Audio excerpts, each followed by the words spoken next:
Hello बच्चों, स्वागत है आप सभी का मेरे अपने YouTube channel NCERT school coaching classes पे। आज का जो वीडियो होने वाला है वो ब्लूप्रिंट के ऊपर होने वाला है। तो बहुत सारे बच्चे जो होते हैं वो मुझसे कमेंट करके पूछते रहते हैं कि ब्लूप्रिंट आया है या नहीं आया है, और जो सिलेबस है वो चेंज हुआ है या नहीं हुआ है। तो मैं आपको इस वीडियो में सारी जानकारी देने वाला हूँ। तो चलो मैं आप लोगों को दिखा देता हूँ। यहाँ पे देखो, कक्षा 9वीं 10वीं 11वीं 12वीं 4 क्लास का है ना। लेकिन यहाँ पे कहीं पे भी ये नहीं लिखा है कि 2026-27 का ये ब्लूप्रिंट है या फिर सिलेबस है। तो ब्लूप्रिंट और सिलेबस आपको कहाँ लिखा दिखाई देगा, तो ऊपर जाना है आपको, और ऊपर जाने के बाद देखना है यहाँ पे क्या लिखा हुआ है। देखो, सत्र 2026-27 पुनरीक्षित आंशिक संशोधन पाठ्यक्रम और ब्लूप्रिंट। ये पाठ्यक्रम आपका सिलेबस है और ब्लूप्रिंट आपका जो पाठ है उसके हिसाब से आने वाले प्रश्नों की जानकारी देने वाले पॉइंट को हम ब्लूप्रिंट कहते हैं। ठीक है, तो ब्लूप्रिंट को मैं आपको दिखाऊंगा। इससे पहले मैं आपको एक चीज़ और दिखाना चाहूँगा। यहाँ पे देखो, मॉडल क्वेश्चन पेपर है। यहाँ पे और भी चीज़ें दिया हुआ है, जैसे कि यहाँ पे देखो 2022-23 वाला है ना, 22-23, और यहाँ पे नवीन ब्लूप्रिंट वाला 25-26, फिर यहाँ पे DLED 25-26 प्रश्न बैंक दिया हुआ है, अध्यापन योजना दिया है। तो ये सब चीज़ों को आपको देखने की ज़रूरत नहीं है, ये सब फालतू है। आपको सिर्फ दो चीज़ें देखना है, एक तो ये पाठ्यक्रम ब्लूप्रिंट 2026-27 का देखना है और मॉडल क्वेश्चन पेपर देखना है। तो सबसे पहले यहाँ पे मॉडल क्वेश्चन पेपर को ही देख लेते हैं। देखो, जैसे ही मैं यहाँ पे क्लिक करूँगा तो मॉडल क्वेश्चन पेपर तुम लोगों को दिखाई दे रहा होगा, है ना। मॉडल क्वेश्चन पेपर यहाँ पे दिखाई दे रहा है। तो देखो, यहाँ पे प्रकाश क्या है, परख छत्तीसगढ़ वाला है ना। तो परख भी है क्या? परख में कुछ आया नहीं आया अभी, ठीक है। परख पिछले बार मॉडल क्वेश्चन पेपर जारी किया था परख से, तो इस बार परख ने अभी कुछ जारी नहीं किया है। जो जारी करेगा वो नवंबर-दिसंबर के आसपास जारी करेगा। अब परख के नाम से जारी करेगा या दूसरे नाम से जारी करेगा, ये हम लोग उसी समय देखेंगे। फिर प्रश्न बैंक आता है। तो प्रश्न बैंक जो है ये पुराना है, तो आपको अभी देखने की जरूरत नहीं है, क्योंकि पुराना प्रश्न बैंक कोई काम का नहीं है ना, क्योंकि ये 24-25 का है, 24-25 का है। जबकि पिछले साल आपका सिलेबस और ब्लूप्रिंट चेंज हुआ है, तो कम से कम यहाँ पे 25-26 होता तो एक बार काम आ जाता। तो ये भी काम का नहीं है। ये DLED प्रथम द्वितीय वर्ष, ये भी कुछ काम का नहीं है आपका। तो काम का क्या है, सिर्फ यहाँ पे मॉडल क्वेश्चन पेपर है, मतलब मॉडल प्रश्न पत्र है आपका, इंपॉर्टेंट है।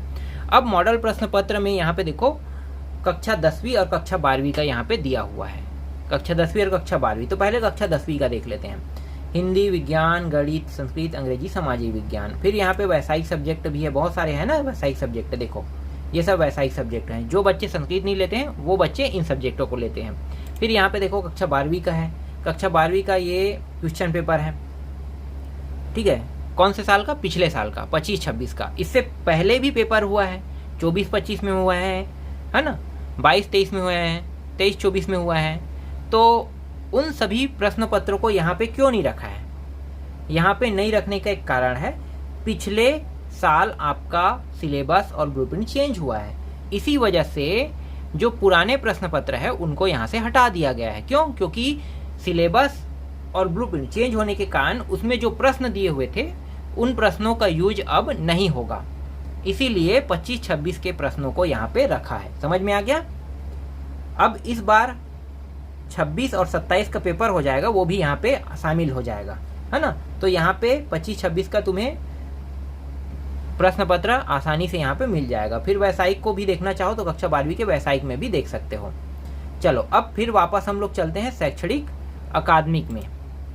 शैक्षणिक अकादमिक में आते हैं और यहाँ पे ब्लूप्रिंट दिया है और उनको देखते हैं। तो कक्षा 9वीं है, कक्षा 10वीं है ना। कक्षा 9वीं में सब्जेक्ट देखो, हिंदी, संस्कृत, विज्ञान, अंग्रेजी, गणित, सामाजिक विज्ञान दिया हुआ है। कक्षा 10वीं में भी यही 6 सब्जेक्ट दिए हुए हैं। फिर कक्षा 11वीं में देखो, कक्षा 11वीं में बहुत सारे सब्जेक्ट हैं, इतने सारे सब्जेक्ट दिए हुए हैं। अगर आपको इनका ब्लूप्रिंट देखना है, सिलेबस देखना है, तो यहाँ पे क्लिक करके देख सकते हो। कक्षा 12वीं में भी सेम ही है। तो मैं तुम लोगों को ब्लूप्रिंट और सिलेबस देखना सिखाता हूँ इस वीडियो में। कक्षा 11वीं 12वीं वाले इस वीडियो से सीख जाना, ठीक है। कक्षा 11वीं 12वीं वाले को मैं दिखाता हूँ। देखो, जीव विज्ञान को जैसे ही मैं यहाँ पे टच करता हूँ तो जीव विज्ञान का ये सिलेबस है ना। अब यही सिलेबस है, इसी में ब्लूप्रिंट है। तो यहाँ पे कुछ चीज़ें जो है वो इंपॉर्टेंट नहीं है, उनको देखने की जरूरत नहीं है। ये जो शुरू वाला पाठ्यक्रम संरचना है, ये आपको ये बता रहा है कि यहाँ पे कितने कितने अंक के प्रश्न देखने को मिलेगा, कौन कौन सी इकाई है और कौन कौन से अध्याय से आपको प्रश्न देखने को मिलेगा, ये बता रहा है। तो देखो जनन वाले में 3 इकाई है, जनन वाले जो इकाई है इसमें 3 अध्याय है, अनुवांशिकी तथा विकास में भी 3 अध्याय है, ये जो मानव कल्याण में जीव विज्ञान है इसमें 2 अध्याय है, जैव प्रौद्योगिकी में 2 अध्याय है, परिस्थितिकी में 3 अध्याय है। यहाँ पीछे में जो है ये नंबर बता रहे हैं कितने कितने अंक के प्रश्न आने वाले हैं, ठीक है। लेकिन ये तो सिर्फ अध्याय और प्रश्नों की जानकारी दे रहा है। अभी स्पष्ट ब्लूप्रिंट ये मतलब ये स्पष्ट तरीके से हमें नहीं बता रहा है कि कौन कौन से प्रश्न कितने कितने अंक के आने वाले हैं।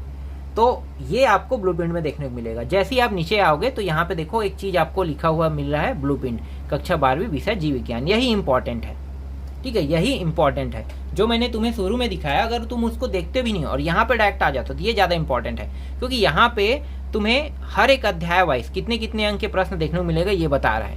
और इसी के हिसाब से आपको तैयारी करके जाना है परीक्षा हाल में, तभी आप अच्छा नंबर लेकर आ पाओगे। देखो यहाँ पे पहला वाला जो अध्याय है, पुष्पी पादपों में लैंगिक जनन दिया हुआ है। 1 अंक के प्रश्न, 1 प्रश्न आने वाले हैं और 1 प्रश्न 5 अंक के। तो अब आपको छोटे वाले 2 अंक के टाइप के प्रश्नों को पढ़ने की जरूरत नहीं है, 3 अंक के टाइप के प्रश्नों को पढ़ने की जरूरत नहीं, 4 अंक के टाइप के प्रश्नों को पढ़ने की जरूरत नहीं है, सिर्फ 5 अंक के प्रश्नों को पढ़ना है यहाँ पे। तो समझ में आ गया।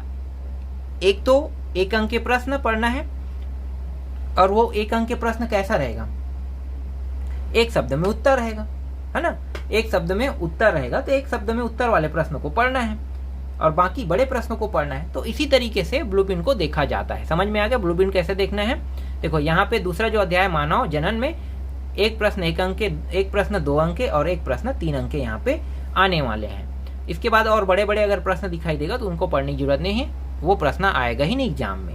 तो इस तरीके से ब्लूप्रिंट दिखा जाता है। तो ये ब्लूप्रिंट है, आप लोग देख लो ब्लूप्रिंट। ब्लूप्रिंट अगर आपको डाउनलोड करना है तो आप लोग cgbsc.nic.in के साइट पे जाकर शैक्षणिक अकादमिक लिखा है उसमें जाकर आप लोग डाउनलोड कर सकते हो, ठीक है, सभी सब्जेक्ट का। और यहाँ पे देखो, यहाँ पे बताया गया है कि वस्तुनिष्ठ प्रश्नों के 2 भाग होंगे। अ भाग में 10 वैकल्पिक प्रश्न होंगे MCQ वाला और 5 1 शब्द में उत्तर। उसके बाद बाकी जो है वो 2-2, 3-3 है ना, 4-4, 5-5 अंक के प्रश्न रहेंगे। देखो यही जानकारी यहाँ पे दिया हुआ है। जो कालखंड है ना, यहाँ पे देख लो, तो 10 प्रश्न 5 प्रश्न, फिर 2 से 8 तक के 2-2 अंक के प्रश्न आएगा। और कितने शब्दों में लिखना है, 30 शब्दों में लिखना है। 50 शब्द में लिखना है। 9 से 14 तक के प्रश्न 3-3 अंक के रहेगा। 15-16 प्रश्न 75 से 100 शब्दों में 4-4 अंक रहेगा। 17 से 19 तक के प्रश्न 150 शब्दों में लिखना है, इसमें 5 अंक रहेगा। समझ में आ गया। अब यहाँ पे देखो ये है आपका सिलेबस जो मैंने बताया ब्लूप्रिंट देखना, और अभी जो मैंने कालखंड बताया है ना कितने कितने अंक का प्रश्न आने वाला, ये दूसरा देखना। और तीसरा सबसे अंतिम मतलब यहाँ पे पाठ्यक्रम लिखा हुआ दिखाई देगा, इनको देखना है, जिसमें आपको कौन कौन से अध्याय के कौन कौन से टॉपिक को पढ़ना है ये है, ठीक है। तो ये जो अध्याय है ये दिखाई देगा, तो इनके अंदर जितने भी आपको टॉपिक देखेगा उन सभी टॉपिकों को पढ़ना है। तो ये सारी चीज़ें जो है जो मैंने यहाँ पे बताया, इसमें 3 चीज़ें सबसे इंपॉर्टेंट होता है जो मैंने तुम लोगों को इस वीडियो में दिखा दिया। समझ में आया। कक्षा 12वीं वाले, कक्षा 11वीं वालों का भी सेम ही है। अब आते हैं कक्षा 10वीं वालों के लिए, है ना। कक्षा 10वीं वालों के लिए देखते हैं। तो कक्षा 10वीं और कक्षा 9वीं सेम है। तो कक्षा 10वीं का गणित देख लेते हैं, क्योंकि गणित जो है वो मैं पढ़ाता हूँ। इसके अलावा अन्य सब्जेक्ट भी मैंने अभी भी चालू किया है, तो इसको भी देख लेते हैं, क्योंकि यही ज़्यादा बेटर रहेगा। देखो यहाँ पे इसको देखने की जरूरत नहीं, मैंने बताया ना, सीधा आपको कहाँ पे आना है, ब्लूप्रिंट पे आना है। ब्लूप्रिंट ज़्यादा इंपॉर्टेंट है। देखो ये ब्लूप्रिंट है, 75 अंक का प्रश्न रहेगा, समय 3 घंटे का रहेगा। अब देखो कौन कौन से अध्याय से कितने कितने अंक के प्रश्न आने हैं, वो यहाँ पे तो नहीं लिखा है, लेकिन इकाई जरूर लिखा है, बीजगणित। और एक अध्याय में कितने प्रश्न आएंगे क्या पता चल रहा है, यहाँ पे नहीं पता चल रहा है ना। लेकिन ब्लूप्रिंट यही है। ये ब्लूप्रिंट ये नहीं बता रहा है कि तुम्हारा जो प्रश्न है वो इस अध्याय से आएगा, हाँ, लेकिन ये जरूर बता रहे हैं यहाँ पे कि ये जो इकाई है इसके अंदर 5 अध्याय, बीजगणित के अंदर 5 अध्याय, 1 से लेके 5 तक के। तो 1 से लेके 5 तक के अध्यायों के अंदर 20 प्रश्न जो आने हैं, उनमें से कितने प्रश्न 1-1 अंक का होगा। देखो 1-1 अंक का प्रश्न, 5 प्रश्न होगा, 2-2 अंक का 2 प्रश्न, 3 अंक का 1 प्रश्न और 4 अंक के 2 प्रश्न होगा। 5 अंक का कोई भी प्रश्न यहाँ पे नहीं आएगा, ये बता रहा है, ठीक है। तो इसको अच्छे से देखना है तुम्हें तो ये समझ में आ रहा होगा ब्लूप्रिंट, ठीक। अब मैं तुम्हें दिखा देता हूँ यहाँ पे, देखो ये है प्रश्न पत्र संरचना, इसको देखना है, ठीक है। दूसरा आपका यही रहेगा, जो 10 प्रश्न वस्तुनिष्ठ आएगा यहीं से आएगा। 5 प्रश्न 1 शब्द में उत्तर, यहाँ पे खाली स्थान भी हो सकता है, सही जोड़ी मिलाव भी हो सकता है ना। ये बदलते रहता है हर साल। और यहाँ पे 2 से 6 तक के 2-2 अंक के प्रश्न, 7 से 11 तक के 3-3 अंक, 12-16 4-4 अंक और 7 से 19 55 अंक के प्रश्न यहाँ पे आपको देखने को मिलेगा। अब आते हैं पाठ्यक्रम। देखो बीजगणित के अंदर 5 अध्याय है। एक है बहुपद, 2 चरों का रैखिक समीकरण, 1 चर का द्विघात समीकरण, समांतर श्रेणी, अनुपात एवं समानुपात, ये हो गया एक इकाई। निर्देशांक ज्यामिति के अंदर निर्देशांक ज्यामिति और आलेख 2 अध्याय है। बीज यहाँ पे वाणिज्य गणित है, तो बैंकिंग एवं कराधान यहाँ पे दिया हुआ है, इसके अंदर सिर्फ 1 अध्याय है। त्रिकोणमिति के अंदर देखो 2 अध्याय, ऊंचाई दूरी और त्रिकोणमिति समीकरण सर्वसमीका। ज्यामिति के अंदर 3 अध्याय है। ज्यामिति है आकृतियों में समरूपता, वृत्त एवं स्पर्श रेखा है, ज्यामिति संरचना दिया हुआ है। 6वीं इकाई में गणितीय कथनों की जांच दिया हुआ है और 7वीं इकाई में क्षेत्रमिति और 8वां इकाई में सांख्यिकी दिया है।